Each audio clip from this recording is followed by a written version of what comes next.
8 வயதுக்கு உட்பட்ட சிறுமிகளை நீங்க வன்புணர்வு செஞ்சா மரண தண்டனை கொடுக்குறேன் அப்படின்றீங்க. அதுல கூட எனக்கு புரியல. 8 வயதுக்கு உட்பட்ட சிறுமிகளை வந்து வன்புணர்வு செஞ்சா மரண தண்டனை கொடுத்துறீங்க. அப்போ 9 வயசுல உள்ள சிறுமியை வன்புணர்வு செஞ்சா விட்டுருவீங்களா?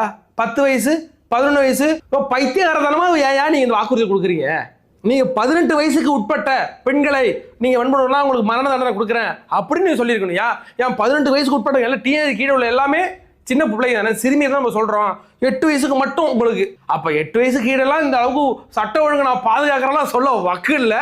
8 வயசுக்கு கீழே உள்ள மட்டும் மரண தண்டனை. 16 வயசுக்கு மேல உள்ளவங்களுக்கு திமுக பதவி செயலாளர் பதவி கொடுத்துருவீங்களா? ஊக்கத்தை கடுப்பா இருக்கு எனக்கு. ஏயா நீங்க தமிழ்நாட்டின் முதலமைச்சரா இருக்கிறீங்க. 8 வயதுக்கு அதாவது பெண்களுக்கு வன்புணர்வே நடக்காது, அது நான் பொறுப்பேற்றுக்கிறேன், ஒரு அப்பனா இருந்து பொறுப்பேற்றுக்கிறேன், அப்பா அப்பா அப்பான்னு உட்காந்து வாய் கிழிய கூவுறீங்கல்ல. இதை நீங்க சொல்லியிருக்கணும் ஸ்டாலின் சார். ஆமா, என்கிட்ட நீங்க அந்த இடத்துல இருக்கிறீங்க, ஒரு முதலமைச்சர் சீட் இருக்கிறீங்க.